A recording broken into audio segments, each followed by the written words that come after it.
স্বাগত বক্তব্য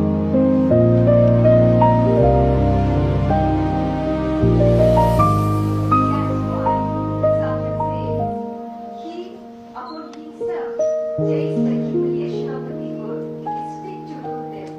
He, our himself, take the country's disaster, deserves to take the universal king, Laoshi.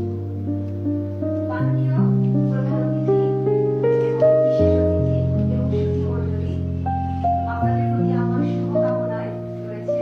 আর তার সাথে সামনে যে সাজানো রয়েছে বইগুলো তা আপনারা যত্ন করে নিয়ে দেখেন।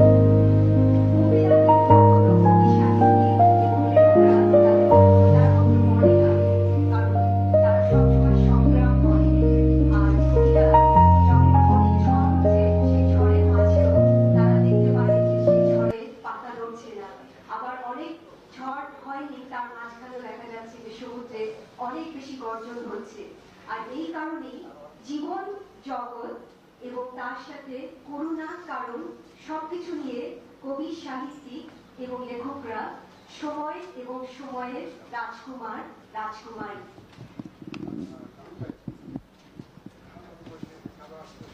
সময় রাজকুমারী নামটা যখন আমাকে সবসময় জিজ্ঞেস করা হয় যে কেন কেন সময় রাজকুমারী, যে সময়কে ধরে রেখেছে, নাকি কেউ হয়তো বলছে যারা পূর্বজন্মে বিশ্বাসী যে সময় এক সময় সে রাজকুমারী ছিল।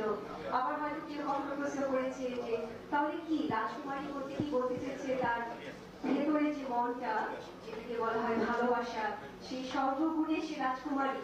আর সেই রাজকুমারী কথাটাই আমি আপনাকে বললাম যে আমরা সবাই যারা ভাবতে শিখেছি, চিন্তা করতে শিখেছি, সময়ের যন্ত্রণাকে নিতে জেনেছি, পথের ধুলাকে উপভোগ করতে পেরেছি, তারাই সবাই কবি সাহিত্যিক লেখক এবং সময়ের রাজকুমার রাজকুমারী। আমরা প্রয়োজনকে বেশি মূল্য দেইনি, তার চেয়ে আমরা দেখতে চাই সুযোগটা কতটুকু হয়, সেটা আমাকে যন্ত্রণা দেয়। যখন 15 বছর আগে এই বাংলাদেশে ছিলাম,